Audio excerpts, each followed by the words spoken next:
cambio. Entonces, estamos aquí con nuestros invitados especiales, el doctor Carlos Federico Pinto, oncólogo y director del Instituto Oncológico del Vale en Brasil, con el doctor Javier Sara Mercado, cardiólogo, director del Instituto Modelo de Cardiología Privado de Córdoba, Argentina, con Flavio Battaglia, director del Lean Institute Brasil, experto en el Lean Healthcare, y con Daniel Salinas, gerente de proyectos del Instituto Lean de Chile. Esta es una gran webinar Suramérica donde los institutos de América del Sur nos unimos para llevar esta información tan importante. Y hoy hablaremos de la capacidad que tienen los hospitales para responder a los cambios cortos en ciclos de PDCA. Y yo sé que muchos de ustedes estarán preguntando qué es el PDCA, o los que no nos acompañaron hace unas semanas se pueden preguntar qué tiene que ver Lean con la salud. Bueno, pues para dar respuesta a eso, aquí le voy a dar el paso a Flavio Battaglia, quien nos va a contar qué es esto del PDCA y nos va a dar una introducción. Así que, Flavio, bienvenido y puedes comenzar. Muchas gracias, Angélica. Yo voy a compartir mi pantalla para poder empezar acá. Muy bien, yo voy a rápidamente hablar sobre lo que es Lean y cómo nosotros estamos aplicando esto en la salud. Lean es una filosofía de gestión inspirada en la Toyota Production System, TPS. Es la busca permanente por la entrega del valor perfecto para clientes, la eliminación de esfuerzos innecesarios y la resolución sistemática de problemas utilizando métodos estruturados como PDCA o PDCA, como nosotros vamos a hablar en algunos instantes. Es un concepto utilizado por organizaciones en todos los sectores, en todo el mundo, y últimamente tenemos importantes avances en salud, servicios, tecnología y administración pública también. ¿Y por qué aplica Lean a la salud? Por algunos objetivos muy sencillos, muy simples, porque los pacientes necesitan de más valor. Los pacientes necesitan de más acceso, más seguridad, más calidad, más agilidad. Los hospitales necesitan de menos desperdicios, menos costos, menos retrabajo, menos movimiento, menos inventario. Y las personas que trabajan en la área de la salud, los profesionales, necesitan aprender a mejorar la gestión, resolviendo problemas de manera estructurada y desarrollando procesos y desarrollando personas. Nosotros somos parte de una red global, la Lean Global Network. Estamos trabajando permanentemente en una iniciativa de salud desde 2015.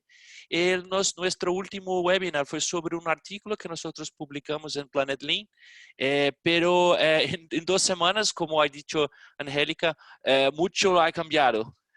Lo que compartimos ya no es la realidad actual. Y en ese contexto volátil, creemos que es importante actualizarlos sobre aprendizajes y compartir cómo la resolución estructurada de problemas puede acelerar este proceso, los ciclos rápidos de PDCA. Pero, ¿qué es PDCA? PDCA es un ciclo de mejora, es un enfoque científico para resolver problemas. Fue creado por Walter Shewhart y desarrollado por William Deming por mucho tiempo. Es una cosa que no es reciente, pero es algo que ha se convertido en un enfoque científico para resolver problemas dentro de empresas y organizaciones de muchos sectores por muchos años. Son ciclos de aprendizaje con la intención de mejorar. El objetivo de hacer ciclos PDCA es para nosotros seremos mejores en muchos aspectos. Los ciclos PDCA estructuran percepciones, estructuran hechos, datos y hipótesis causales y contribuyen para aumentar la calidad del proceso de toma de decisiones, la implementación de nuestras acciones necesarias para cambiar la realidad y también la manera como hacemos la gestión para estabilizar el cambio. Básicamente, PDCA es un ciclo que son las letras P de Plan, Do, Check y Act. Plan es una etapa para comprender la realidad y formular algunas hipótesis causales para comprender cómo el problema se presenta para nosotros. Do es realizar el experimento, experimentar las contramedidas y después interpretar cuidadosamente el impacto y resultados, la etapa que nosotros llamamos de check. Act, la última etapa, es la necesidad de ajustar el experimento, obviamente si es necesario, estandarizar lo que es efectivo y económicamente viable y obviamente incorporar lecciones para aumentar el nivel de conocimiento y rendimiento del proceso. El ciclo debe repetirse siempre que necesario. Lo que vamos a ver ahora es ejemplos de cómo estos ciclos PDCA son desarrollados en organizaciones que están practicando Lean a mucho tiempo. Para hacer PDCA es necesario estar preparado para hacerlo. El ejemplo de Dr. Javier y Dr. Fred son mucho ricos en detalles y yo tengo certeza que ustedes van a aprender mucho con los aprendizajes de ellos. Yo voy a encerrar al compartir mi pantalla, Angélica. Ok, Flavio, entonces vamos a dar paso al doctor Fred. El doctor Fred nos puede compartir su pantalla y después de la intervención del doctor Fred podemos hacer el primer ciclo de preguntas, así es que mientras él va hablando ustedes pueden escribir en el chat las preguntas y luego de su intervención vamos a escoger algunas para responderlas. Doctor Fred, es todo Hola a suyo. todos, ¿qué tal? ¿Cómo están? Muy bien. Voy a compartir mi pantalla ahora. ¿Listo? ¿Se ven? ¿Sí? Se ve, sí. Sí, perfecto. Entonces, a pocas semanas hablamos sobre el problema que enfrentamos. Nosotros estamos focados en la seguridad como lo primero de todos los nuestros intereses acá, pensando en nuestros pacientes y nuestros colaboradores, considerando como respeto, proteger profesionales y usando información como mejor tranquilizante para todos nosotros. Buscando trabajar con datos reales y compartiendo planes que cambian todos los días. Mira que esto es una sección sobre ciclos de PDCA, que son problemas que cambian todo tiempo. Hoy voy a compartir una experiencia más referente a mi experiencia en la emergencia del Hospital Clínica Sur, donde soy director, y en el plan de contingencia de COVID para mi ciudad, donde soy advisor del plan y miembro del comité. Entonces, una cuestión es muy importante. Nosotros tenemos que nos acostumbrar con cosas y ambientes que cambian todo el tiempo. Hace poco menos de un año, la Organización Mundial de la Salud dice que gaming era una doença que debería ser tratada y creóse un código internacional de doenças para gaming. Hoy tenemos una visión completamente diferente. Online videos son seguros para se mantener sociales y la Organización Mundial de Salud ahora recomienda que usted fique a casa y juegue videogames. Entonces, mira que nosotros estamos en un momento como esto. Cada día que tenemos una noticia, ella es completamente diferente y contraria a que teníamos el día anterior. Y lo que pasa es que pensamos el tiempo todo que la seguridad es prioridad para nuestros trabajadores y lo más importante para nosotros es obtener equipos de seguridad para uso personal de nuestros colaboradores. Una cosa que nos ha sorprendido mucho en esta pandemia son que las personas están colaborando más de lo que imaginábamos. Ayer recibimos en nuestro hospital casi que un camión de alcohol 70 como donaciones. Son puramente donados para nosotros. Estábamos en el hospital y arribó un camión completo, repleto de alcohol como donación para nosotros. Lo mismo se pasa con face shields. Recibimos más de 1.500 face shields como donaciones para el hospital y para el IOV, toda la ciudad, y máscaras y todo esto. Entonces, la pandemia está siendo útil para que las personas puedan colaborar y ayudar a nosotros a aprendernos, a sermos un poco más humanos y compartir un poco más lo que nos es tan precioso que la salud y el bienestar de nosotros todos. Unas cosas nosotros habíamos aprendido, en programación de horarios y cosas como estas son parte de nuestro background con Lean. Entonces nosotros creamos turnos móviles. Entonces los enfermeros tienen dos teams que entran en horarios, dos grupos que entran en horarios distintos, así como los doctores y así como los personal de escritorios, de oficinas que tienen equipas distintas para trabajar, pero que trabajando en horarios regulares, mas no movimentando. Esto es muy útil porque se reduce la circulación en la ciudad en transporte público y se cambia horarios de transporte público. Pero que también tenemos un problema, que el problema de desarrollo de capacidades. 3 semanas estábamos entrenando todas nuestras equipas para capacitarlos a intubación y termos todos bien preparados para entrenamiento en paramentación y todo lo que es necesario para confrontar COVID. Pero que tivemos que cambiar porque agora recebemos também uma donação de uma câmara que é capaz de nos auxiliar a proteger e funciona como proteção para a intubação de pacientes com COVID. E cambiamos também a estrutura visual de la paramentação para tornar mais fácil para nós em parte de cuidados e de paramentação.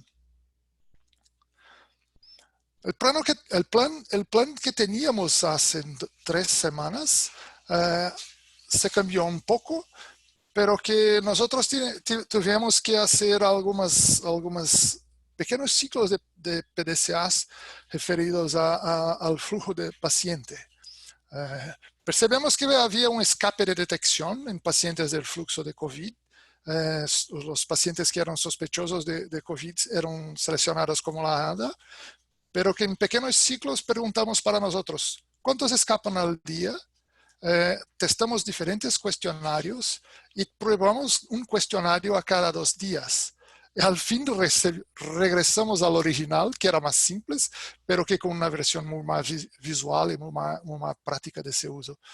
Entonces, este es el primer ciclo. Este es el segundo ciclo, que viene de una idea del Ministerio de Salud de Mozambique. El tercer ciclo acá y finalmente el último ciclo, que es prácticamente lo mismo que esto que está acá, de forma mucho más visual. Y estas informaciones que están aquí están, la verdad, aquí muy más compactas. De forma muy simple, están aplicados al proceso de triaje de pacientes y este es básicamente 4 ciclos de aprendizaje. Pero que ahora, hoy tivemos una nueva oportunidad de testar un nuevo concepto, que son totens integrados con cámaras integradas de triagem para testar temperatura de pacientes. Y hoy hicimos un primer teste. Acá soy yo, siendo testado. Mira que no se puede testar si tiene máscara y óculos, pero que la temperatura será testada en nuestros pacientes y si tienen temperaturas elevadas o no próxima a los ojos, saberemos que están con fiebre y la triaje será feita directamente en los tótems sin necesidad de intervención de un profesional y creo que en más unos 10 días tenemos funcionando en nuestra unidad. Otro problema muy, muy complejo es el ciclo de comunicación. Comunicación es un problema muy importante para todos los ciudadanos y todas las personas involucradas en nuestro trabajo. En el inicio de pandemia, en 23 de marzo, este era el boletín que teníamos y no era muy claro. Y a medida que fuimos evolucionando en boletín, ya no se sabe más cuántos tenemos en boletín, aumentamos la calidad de información.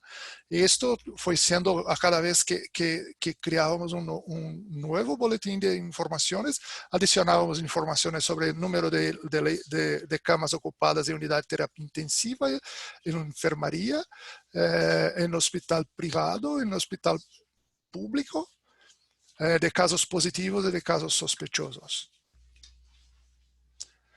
Pero que la pregunta es, ¿cuántas personas están en riesgo? Y acá tenemos la respuesta, riesgo agudo.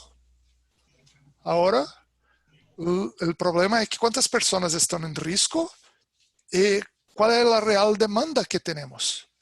Porque tenemos muchas personas en riesgo, los números crecen rápidamente.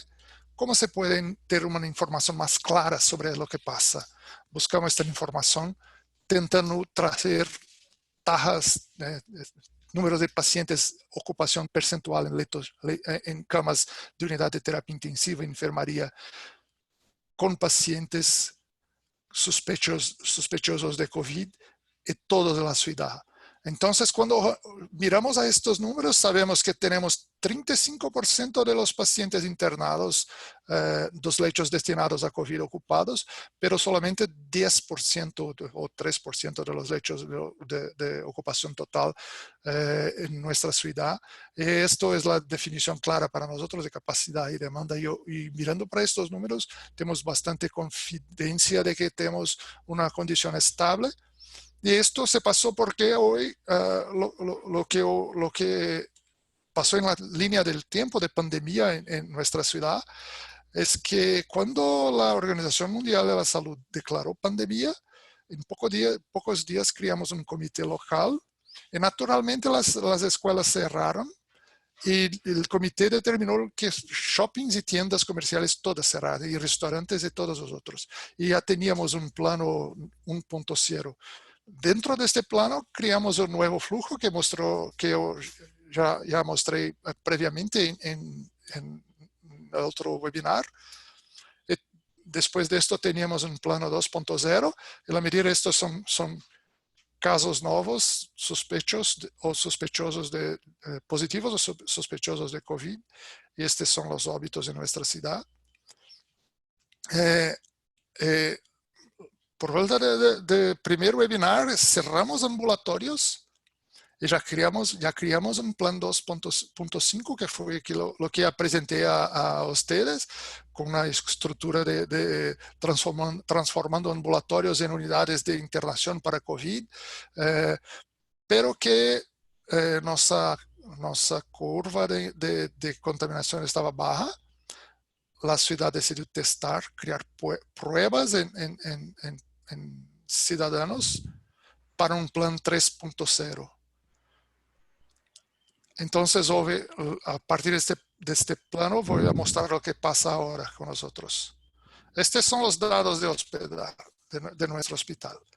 Esto es el tenimiento inicio de marzo, que no era mucho grande, estábamos próximo al carnaval, no tenemos muchos pacientes en emergencia post-carnaval, pero que el número de pacientes que comúnmente era 600 pacientes por día cayó para menos de 200 pacientes por día. Y acá se inicia la cuarentena en nuestra ciudad. Y acá nos tenemos números que simplemente no crecen de pacientes sospechosos de COVID acá. Pacientes, menos de 20 asistidos por día en nuestro hospital y aproximadamente lo mismo en otros hospitales de la ciudad. Entonces, el plano de la ciudad se fue. Acá, cuando teníamos 15 días sin un crecimiento de casos positivos, probar la población. Entender lo que pasaba. Y probamos un pequeño ciclo de PDCA para probar la población con fue identificado un teste estadístico, identificó en torno del 3% de la población contaminada. Y con un número de leitos de UTI de terapia intensiva seguro y con más de 80 camas de UTI, 100 camas preparadas para recibir pacientes, se pensó en crear planos alternativos que no envolverían, por ejemplo, hospital de campaña. Esta fue la decisión de este teste. Teníamos solamente 13 pacientes internados en terapia intensiva y 25 pacientes internados en camas hospitalarias comunes. Entonces, esta información se juntó a una información espacial de la ciudad, usando estos datos para tomar las decisiones.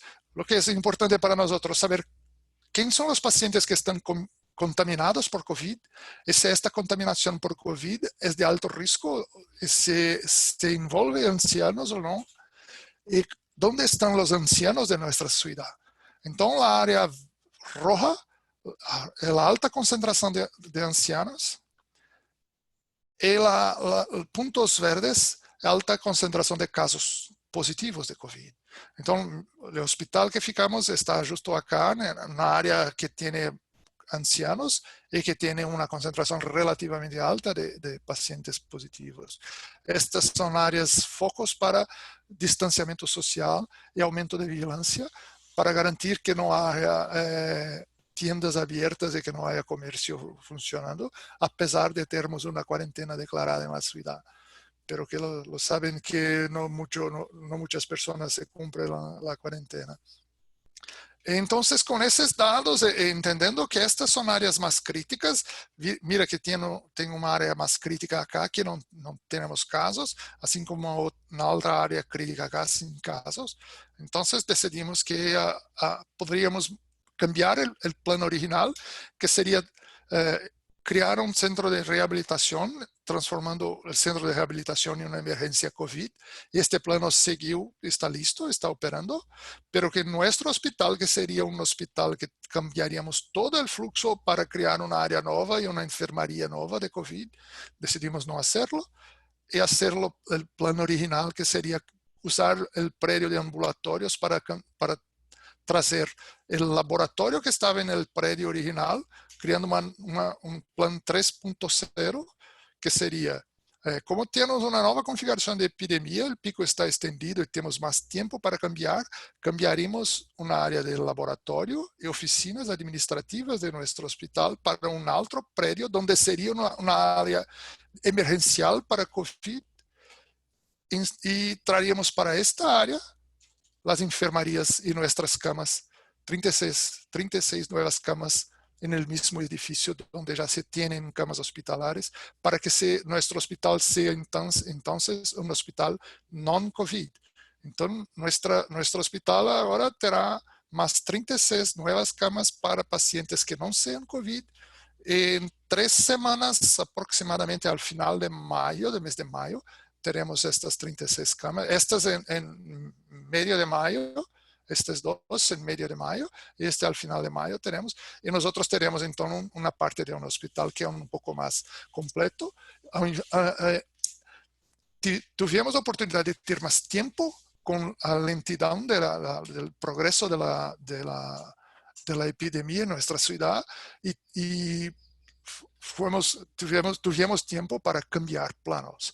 Y cambiamos planos pensando en crear no hospitales de campaña o transiciones que sean muy drásticas, pero cosas que puedan ser usadas en el futuro próximo para que traigan valor para la ciudad. Un hospital de campaña se construye, se desmonta y no se tiene nada. Acá tenemos 36 nuevas camas para nuestros pacientes y podremos abrir una nueva ala de especialidades en nuestro hospital en el futuro. Entonces, usando pequeños ciclos de PDCA, podemos ao longo de esta última cuarentena entender cómo que están comportándose os dados y trabajando sobre esos dados, buscar nuevos dados y buscando nuevos dados, tomar decisiones un poco más fundamentadas para pensar un poco mejor en cómo haceremos para gastar nuestros recursos en la epidemia y cómo que estos recursos crean valor de largo plazo para nuestra ciudad y no solamente valor en corto plazo para tratar de pacientes que necesitan de cuidado, pero que no inmediatamente tenemos tiempo para cuidarles. Entonces, nuestro plano, que era un plano original de un nuevo edificio para laboratorio y oficinas administrativas y atención especializada, y enseguida rediseñar toda atención de emergencia. No inicio de la pandemia, decidimos que no rediseñaríamos nada. Despejaríamos nuevas áreas todas para COVID en un proceso acelerado para atender la demanda y la creciente curva de crecimiento de la epidemia. Pero que con el tiempo descubrimos y con pequeños ciclos comprendemos mejor la característica de la epidemia en nuestra ciudad y podemos crear nuevas oportunidades para orar para nuestros pacientes y para pensar en los procesos, creando más oportunidades que tengan efecto duradero sobre nuestra ciudad y no puramente una respuesta emergencial.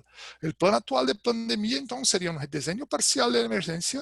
El laboratorio se movió con menor demanda, es muy más fácil mover un laboratorio con demanda menor, así como mover oficinas administrativas teniendo personas de las oficinas en casa, en home office. Entonces, podemos hacer esto. Este se pasó a una semana.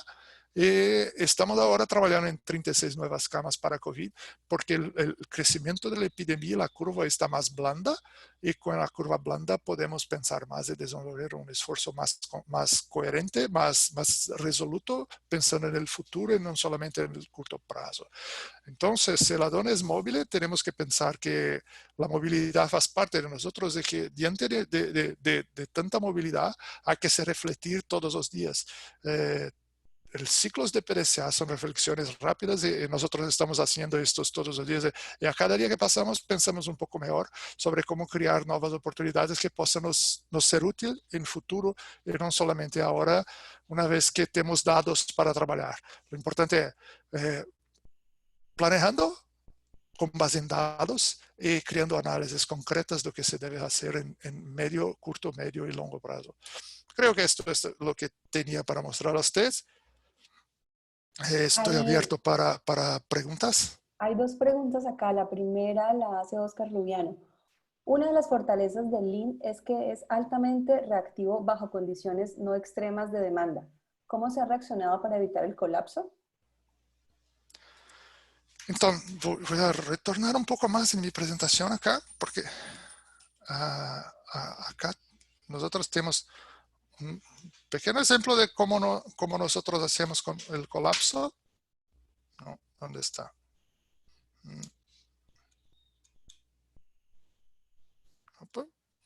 Acá. Entonces, este es el plano original 2.0, que era, creamos, para no colapsar el sistema, cerramos un centro de rehabilitación y creamos una emergencia para estos pacientes. Y dentro de este centro hay un plano 2.0 que sería crear más camas dentro del centro de rehabilitación para que no se entre en colapso. Lo mismo se pasa en mi hospital, que teníamos una área de emergencia non-COVID y una área de emergencia pediátrica, que serían todos transformados en emergencia non-COVID o, si necesario, emergencia COVID en otro predio. Entonces, creamos un plan progresivo de ocupación de espacios ambulatoriales que en práctica están cerradas, que serían cambiados para atender pacientes con necesidades de baja complejidad para non-COVID y eventualmente, si no será posible, para COVID. Pero que lo que pasa es que con la curva un poco más baja, más suave, nosotros cambiamos el plan nuevamente para que no tenemos que crear áreas que no tienen utilidad en el futuro y sin áreas que façam sentido como creación, como la expansión de una nueva ala, de una nueva enfermería para pacientes con nuevas camas. Esta es la idea para que balancear capacidad de demanda. Sí, y aquí hay una otra pregunta de Fernando rápidamente. Dice así, entonces crear un mapeamiento por tendencia de COVID nos permitirá colocar puntos estratégicos de servicio sanitario. Perdón, pero que se puede repetirlo. Claro, dice, crear un mapeamiento por tendencia de COVID nos permitirá colocar puntos estratégicos de servicio sanitario. Sí, depende de cómo está su ciudad. Sí. Nosotros lo que buscamos hacer, tenemos puntos estratégicos acá. Entonces, no tuvimos tiempo, pero que tenemos unidades de salud en esta área. Esta área está enfocada, esta y esta están enfocadas en atender pacientes como puntos estratégicos para orientar y educar pacientes, especialmente ancianos, en esta área. Y acá no tenemos prácticamente ningún caso. Y acá tenemos muchos casos, pero no hay alto riesgo acá. En estas son áreas que no tienen muy ancianos, ni personas. Consideramos básicamente ancianos porque no conseguimos medir las comorbidades como diabetes o presión elevada u otras comorbidades, pero que con esta información podemos crear puestos avanzados de gerenciamiento, y esto es lo que pasa ahora en nuestra ciudad. Vale, doctor Fred, muchas gracias. Vamos a continuar entonces con el doctor Javier Sala y luego retornamos nuevamente con preguntas. Doctor Sala, bienvenido, por favor. Bueno, buenas tardes a todos, muchas gracias. Voy a compartir mi pantalla y voy a sacar también el video para que se haga más rápido el internet, ¿sí?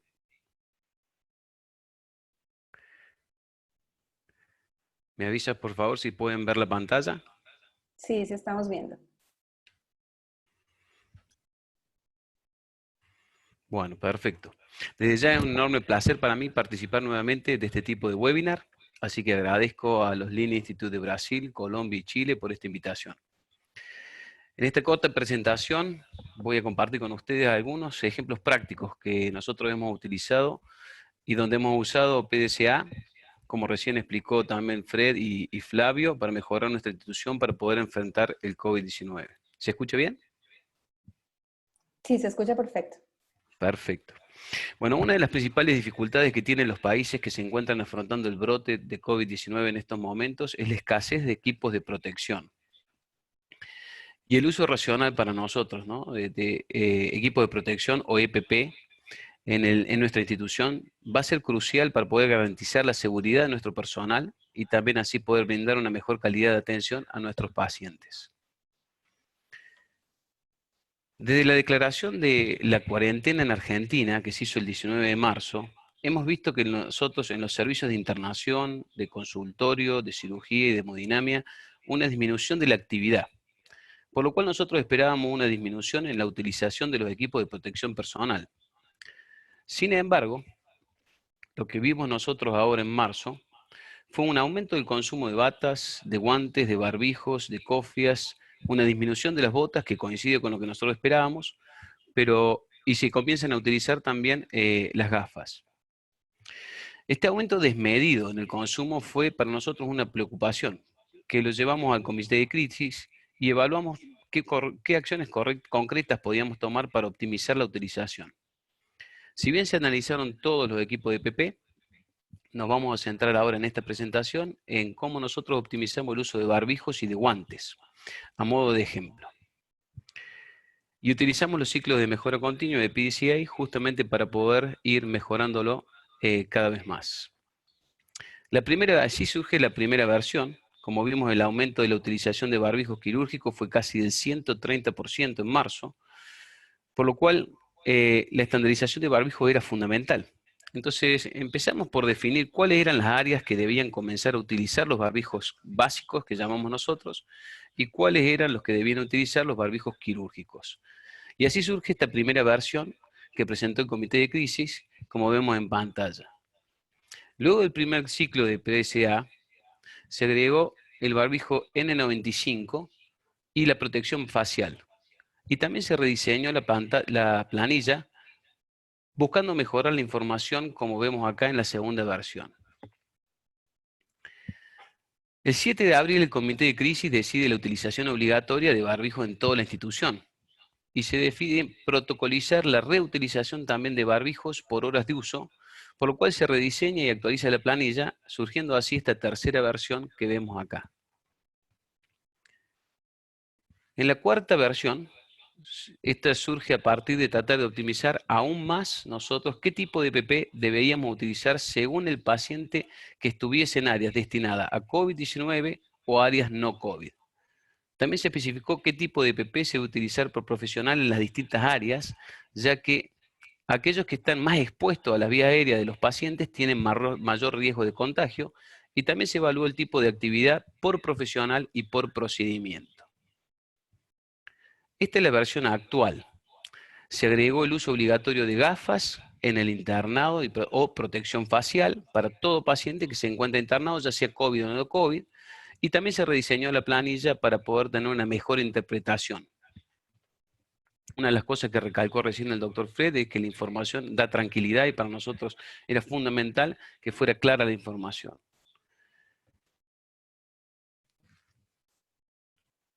A modo de ejemplo, para ver si estos ciclos de PDCA dieron beneficios, podemos ver cómo en el mes de marzo la utilización semanal de barbijos se descontroló. Ese aumento del casi 130% que refería hace unos minutos. Hay que tener en cuenta que el alto consumo de marzo no estaba justificado, y fue el resultado de una falta de estandarización y control correcto de utilización del insumo, ya que fue dejado a criterio de cada persona de la institución el uso eficiente del insumo. Como podemos ver, no es lo que aconsejamos, ¿no? Podemos ver también que cada ciclo de PDCA fue dando sus frutos, y ahora, la semana pasada, es la que muestra la menor utilización de barbijos quirúrgicos en lo que va del año. Hay que tener en cuenta que se realizaron varias medidas. No solo se cambiaron las planillas, se realizó Kanban para mejor control de stock en toda la institución. Se optimizó el control de la utilización de insumos diarios, poniendo dentro del pase de guardia de los médicos como uno de los temas a reportar, y como vimos se realizaron 5 ciclos de mejora teniendo en cuenta las recomendaciones nacionales e internacionales, buscando la optimización de la comunicación visual y optimización del uso de los EPP. Esto hasta el momento ha dado resultados excelentes, donde pudimos controlar el consumo exagerado de marzo, reducir en abril un 76% el consumo de barbijos quirúrgicos con respecto a marzo, y en un 45% respecto al consumo habitual.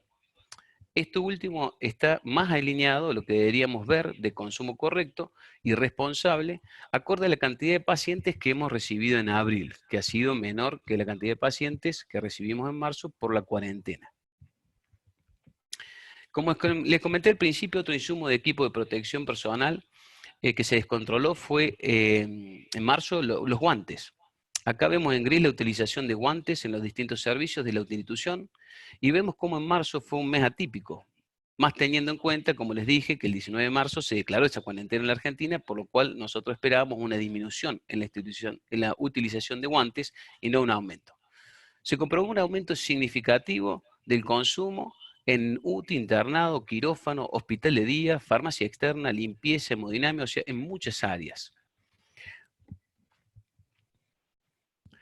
Pero dentro de todos estos servicios, como podemos ver, la de mayor oportunidad son en el servicio de terapia intensiva y de laboratorio, por lo cual nos vamos a centrar un poco qué hicimos para optimizar el uso de guantes en estas áreas. Lo primero que hicimos fue, en el primer ciclo de mejora, se estandarizaron los lugares de reposición de guantes y las cantidades de reponer en los distintos sectores de internación. En el segundo ciclo de mejora, se incorporó el control de uso de guantes por turno por farmacia interna. Y en el tercer ciclo de mejora se incluyó en el pase de guardia de médicos la información sobre el uso de insumos de EPP, responsabilizando a cada jefe la utilización correcta de los EPP. Y así podemos nosotros ver los resultados que mostramos acá en la pantalla del lado derecho, cómo el aumento en marzo, con el uso discrecional, digamos así, del personal, mejoró con la aplicación de los ciclos de mejora continua y pudimos ir disminuyendo nosotros la utilización de guantes en las distintas unidades de terapia intensiva e internado. Esta reducción representó el 63% del consumo en abril con respecto a marzo. Acá vemos nosotros qué pasó en laboratorio con los ciclos de mejora que pudimos realizar. En el primer ciclo fue evaluar el momento en que debíamos utilizar los guantes y en qué momentos podemos reemplazar los guantes por manoplas.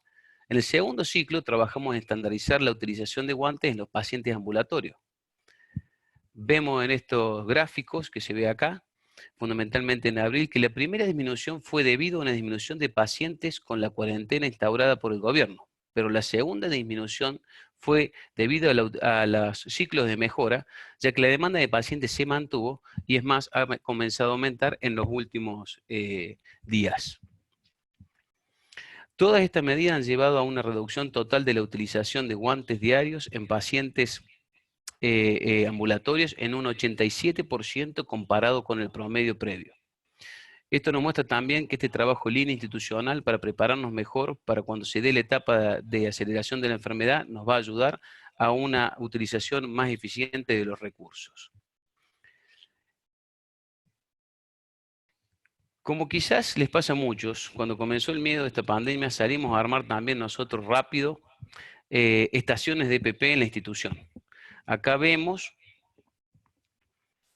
que al principio nosotros pusimos a disposición y a utilización a libre discreción de cada uno áreas de EPP previo al ingreso de la habitación de los pacientes.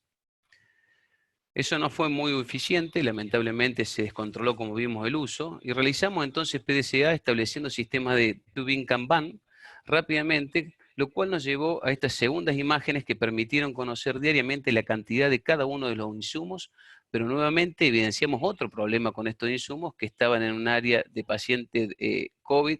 Si no eran utilizados, deberían ser higienizados y puestos en cuarentena para nuestra seguridad. Por lo cual pasamos a un tercer ciclo de PDCA y pudimos en ese momento identificar los bins de reposición directamente con cobertores muy simples de plástico, digamos así, permite que nosotros, y con un precinto, y permite que nosotros podamos cambiar esa bolsa rápidamente y evitar que se utilice, que se tenga que poner en cuarentena o higienizar, y también eso previene la utilización incorrecta de este insumo o utilización antes de tiempo. Entonces, ¿qué nos permitió Kanban a nosotros? Nos permitió conocer el consumo diario de EPP por sector de internación, tener disponibilidad de EPP en la zona COVID en todo momento y detectar desviaciones de lo esperado. Algo que tenemos que tener en cuenta que no nos permitió conocer si se utilizó eficientemente el EPP y por qué ocurren las desviaciones. Por lo cual pasamos nosotros a analizar los touch points para poder optimizar la atención del paciente y también la utilización de los EPP, teniendo en cuenta que cada touch point equivale a un EPP utilizado. De este modo, realizando un análisis de la atención del primer paciente sospechoso de COVID, nosotros estimamos que en ese momento hicimos 23 entradas en la habitación. Se realizó entonces un ciclo de PDCA, se identificó oportunidades de mejoras, que fueron coordinar los horarios de las comidas con los horarios de medicación y con los controles de enfermería, por un lado, y por otro se optimizaron también las entradas de los médicos, tanto residentes como staff. De esta forma, vemos acá cómo se pudieron eliminar 11 touch points sin perder la calidad de la atención del paciente. Es más, yo diría que se mejoró. Y por otro lado, pudimos reducir la utilización de los EPP por paciente por día. Se disminuyeron en 11 los touch points comparado con el primer paciente COVID en el segundo paciente sospechoso que tuvimos. Hicimos un ciclo de mejora continua siguiente. Y de esta forma vemos cómo se pudieron eliminar 11 touch points sin perder la calidad de atención. Un segundito. Sin perder la calidad de atención con respecto a lo que veníamos haciendo. Pero a medida que contábamos, digamos, con más información sobre la enfermedad, decidimos también hacer otro ciclo de mejora, y el que estamos viendo ahora, en el cual tuvimos en cuenta lo que veíamos en los webinars y también podíamos leer en los distintos artículos sobre la enfermedad. Establecimos protocolos de seguimiento de laboratorio y también de rayos en los pacientes, y eso hizo que no hiciera falta realizarlo todos los días. Se dejó criterio del médico también el control nocturno de acuerdo a cómo evolucionaba el paciente durante el día. Se hizo seguimiento del paciente vía telemedicina y también se limitó la limpieza según SOS solicitar al paciente, o por lo menos una limpieza profunda por día de cada una de las habitaciones. Esto nos permitió reducir aún más en 1 a 3 touch points, por lo cual también reducción en 1 a 3 veces, 3 episodios más de protección personal. Con estas medidas de mejora, digamos así, previo al ingreso del segundo paciente, de sospecha de COVID, pudimos disminuir entre 14 y 12 veces los touch points comparados con el primer paciente. Se disminuyó también la posibilidad de exposición al virus del personal de salud y se optimizó también la cantidad de EPP utilizados sin alterar la calidad de atención que prestamos a los pacientes. Estos son unos breves ejemplos que quería compartir con ustedes, cómo aplicamos nosotros PDCA. Tenemos muchos más, pero por cuestiones de tiempo creí importante centrar mi presentación en el uso racional de EPP, que tanta importancia tiene en esta pandemia y que es una de las preocupaciones más grandes que tienen hoy los centros que están sufriendo lamentablemente la aceleración de la enfermedad. Quiero agradecerles por la atención y también dejar un especial agradecimiento a todo el comité de crisis de nuestra institución que está trabajando diariamente para mejorar nuestros procesos y para poder brindar una mejor calidad de atención a los pacientes. Es importante proteger realmente a los profesionales, estar preparados para cuando brote la enfermedad en nuestra región y bueno, por eso quería centrarme más que todo en la presentación en estos ejemplos de PCA. Muchas gracias por la atención. Perfecto, muchas gracias, doctor Javier Salá, por esa interesante presentación. Ahora invitamos a todos los participantes a poder plantear sus preguntas a través del chat y vamos a ir planteando preguntas tanto al doctor Carlos Federico como también a Javier Salá. Pasemos entonces a revisar las preguntas. Quedó una pregunta aquí, dice, ¿aplicaron Lean para el proceso de pruebas COVID en laboratorio en su establecimiento? Doctor Javier, si nos puede ayudar respecto si se aplicó Lean para el proceso de pruebas. Sí, sí se aplicó para el proceso de pruebas. Nosotros, en realidad, más que todo, una de las preocupaciones más grandes era la información, ¿no? La información de los pacientes que estaban hisopados, en qué momento se habían hisopado, cuándo se enviaba la muestra, porque estaba centralizada, digamos así, a nivel nacional. Ahora está centralizada a nivel de Córdoba. Y también el tiempo de respuesta esperado para poder tener ese resultado, porque todos estos pacientes eran aislados, ¿no? Entonces era muy importante sí o sí tener cuanto antes los resultados para saber si era el aislamiento era correcto o teníamos que levantarlo, ¿no? Acuérdense que cada aislamiento lleva a cabo una utilización de PP. Entonces se hizo visual management, se aplicó Lean, digamos así, de ese punto de vista, se hizo una pizarra donde al principio figuraban solamente los nombres de los pacientes, después se fue agregando si esos pacientes tenían los estudios pendientes, después se fue agregando una planilla con en qué momento se pidió el estudio, en qué momento se envió, en qué momento tendría que estar el resultado, y se hizo todo un seguimiento, varios ciclos de PDCA, donde hoy, digamos así, uno puede entrar al laboratorio y ver en un segundo cuáles son los pacientes que son COVID positivos, cuáles son los que están pendientes, cuáles son los negativos, cuáles son los que están ambulatorios e internados, porque el seguimiento de los pacientes ambulatorios también se hace desde el punto de vista del laboratorio con los hisopados programados. Así que fueron varias las aplicaciones de Lean dentro de lo que es el laboratorio para los pacientes COVID. Perfecto. Una pregunta que quedó aquí pendiente de Flavia dice, ¿cómo fue el proceso educativo sobre el cuidado con COVID con la población? Ahí dejo abierto a Carlos o Javier. Sí, esto es un gran desafío. Creo que no es muy simple educar a la población, pero que nosotros, el comité, hacen reportes diarios a población.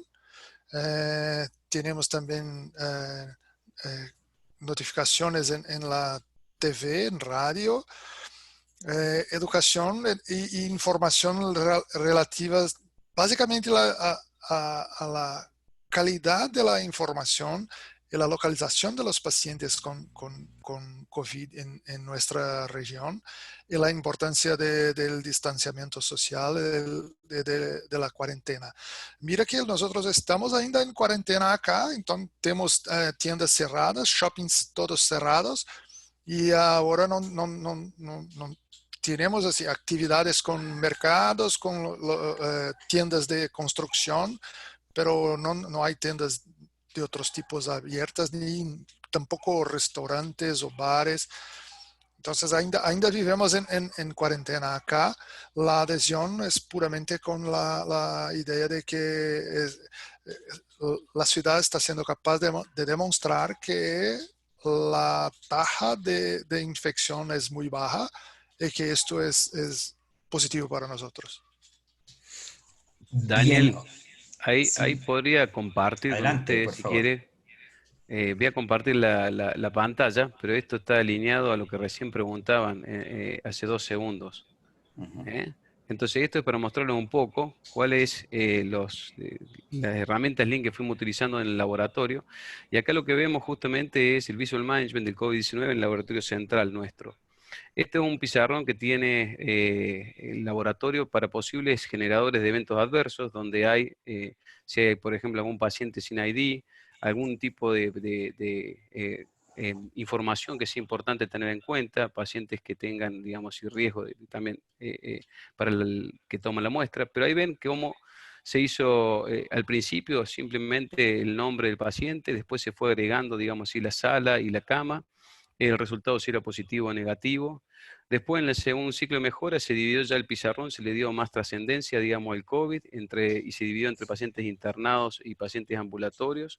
Y ya después se hizo ahora, digamos así, esta es la versión actual, en la cual están, como dijimos, ¿no? Los pacientes divididos entre internados y ambulatorios y cómo van progresando. Cada post-it de ellos son los pacientes y de dependientes pueden pasar a positivo o a negativo. Los positivos son los rojos y cuando se tornan a negativo, bueno, pasan del lado negativo. Pero simplemente era para mostrar un poco en base a lo que preguntaron previamente.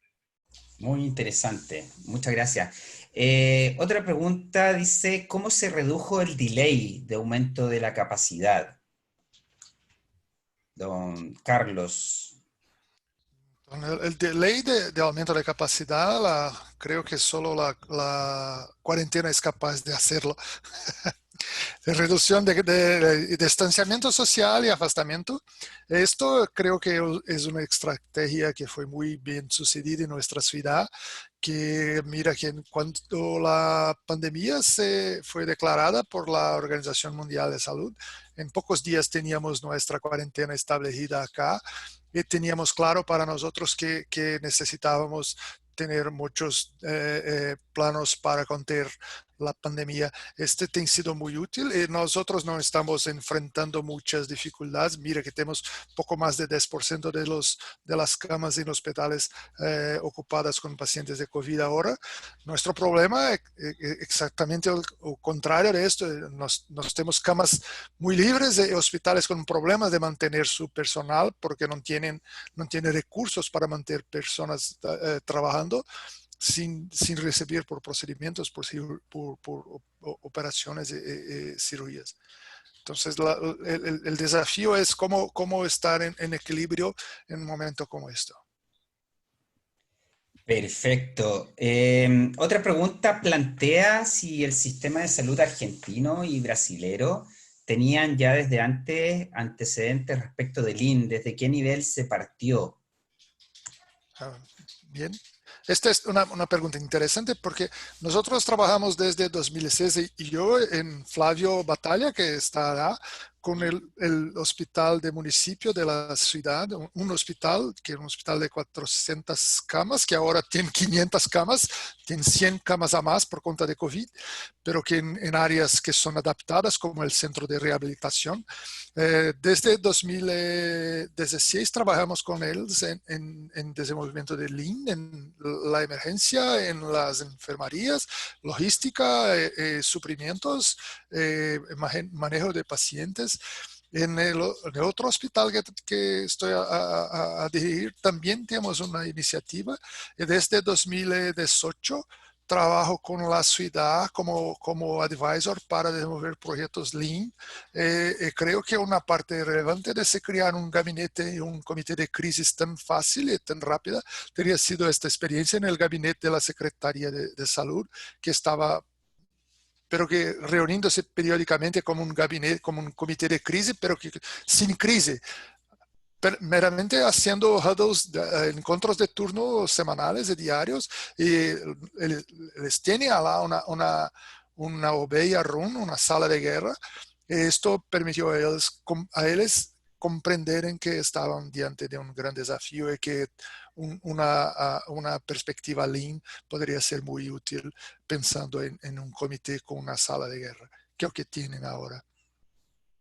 Perfecto, don Javier, si quiere comentar respecto del nivel de implementación Lean en Argentina. Sí, yo puedo decir que yo volví a la Argentina después de 11 años en Estados Unidos en el 2012, ya trayendo cierto conocimiento de Lean y empezamos a aplicarlo acá en el hospital. En ese momento mi impresión era que en la mayoría de las instituciones en la Argentina se desconocía, ¿no?, el tema de Lean. Habían algunas instituciones, de vuelta, ¿no?, en mi conocimiento en Buenos Aires que estaban utilizándola y nosotros comenzamos en el 2012. Por supuesto que hoy no tenemos ninguna duda que ha sido fundamental, ¿no? O sea, el hecho de haber trabajado en Lean, entrenado muchos profesionales, tanto médicos como no médicos, para poder adaptarnos rápidamente y cambiar rápidamente. Así que yo diría que no es tanto como Fred, ¿no?, que ellos empezaron, digamos, 6 años antes que nosotros del 2012, y en ese momento quizás algunas instituciones en la Argentina comenzaban a utilizarlo también, pero con mucha, digamos así, reserva. Perfecto. Todavía nos queda tiempo para un par de preguntas. Preguntan si es que hay algún procedimiento que esté siendo usado para la comunicación frecuente con las familias de los enfermos respecto a su condición. Cómo mantener al tanto a los familiares. Fred. Nosotros no tenemos pacientes de COVID en nuestro hospital. Somos un hospital COVID-free ahora. Este es plan del municipio. A pesar de estar en plan de combate a COVID, no tenemos COVID, pacientes con COVID. Entonces, Javier, por favor.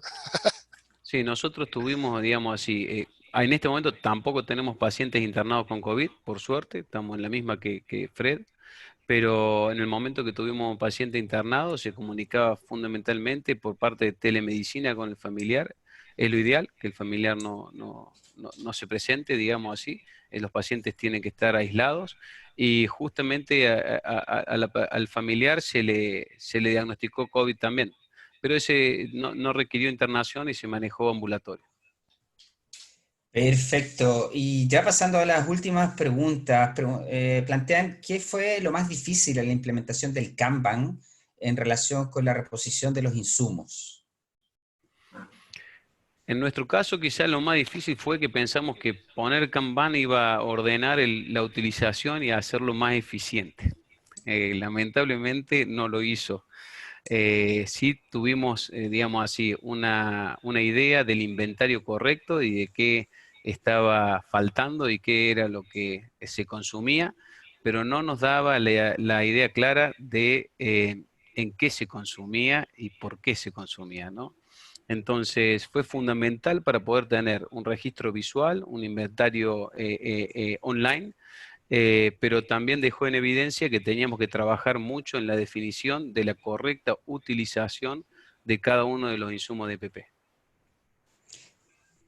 Perfecto. Y por último dice, Ahora, ¿cómo pero perdón, reaccionó? Daniel, Adelante. sin haber hecho Kanban previamente, fue ese descontrol que vimos en marzo, ¿no? O sea que Sí. fue terrible. Si no hubiéramos hecho todas esas medidas de mejora, ya quizá hubiéramos consumido la cantidad que teníamos en stock para 3 meses en un mes.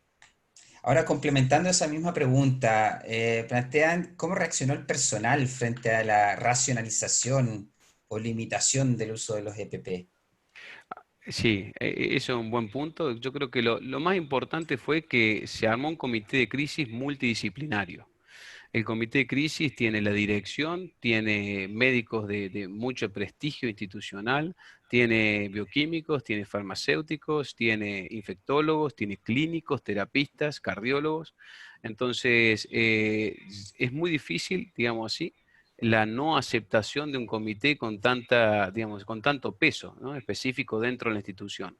Segundo, se hizo siempre una evidencia científica, se trató de utilizar la mayor cantidad de datos, publicaciones, etcétera, para fundamentar las decisiones, y se dijo que lamentablemente esto es dinámico, o sea que todas las decisiones que tomamos hoy, mañana pueden no existir, y como les dije, ¿no? O sea, al principio no había utilización de barbijo obligatorio. El 7 de abril pusimos utilización de barbijo obligatorio en toda la institución, y eso que la OMS en ese momento no lo recomendaba.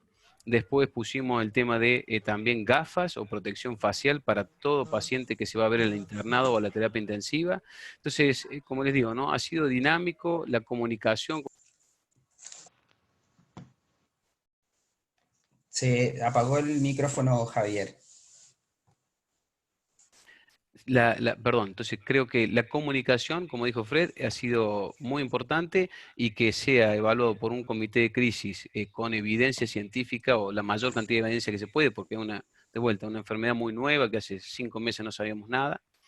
Eso hizo que la gente tuviera, digamos así, una aceptación mayor, y bueno, como les dijimos siempre, ¿no? Es dinámico y vamos a ir constantemente evaluando qué es lo mejor para hacer para protegernos. Excelente. Bueno, ya estamos en el tiempo. No nos queda más que agradecer la generosidad de nuestros expositores, Flavio, Carlos y Javier, por compartir estos interesantes casos de cómo aplicar PDCA, estos ciclos cortos de mejora continua. Y no cabe duda que todavía queda mucho que aportar de Lean en el mundo de la salud, así que los dejamos invitados a mantenerse en contacto con los institutos Lean de Sudamérica y seguir aprendiendo en este camino de la mejora continua. Todavía estamos muy en deuda y tenemos mucho que seguir aplicando los beneficios de esta metodología. Hoy día vimos algunos casos muy interesantes. Se van a compartir las presentaciones, por lo tanto, por ahí había algunas preguntas al respecto, y agradecemos mucho vuestra participación y a mantenernos en contacto. Todavía nos queda mucho trabajo por delante en conjunto para seguir avanzando con Lean Healthcare en Sudamérica. Un abrazo a todos, amigos, y hasta un próximo contacto. Muchas gracias. Hasta luego. Chao a Chao. todos, Hasta gracias. luego. Chao. Chao, chao. Gracias. Vale, nos quedamos un segundito para el handshake.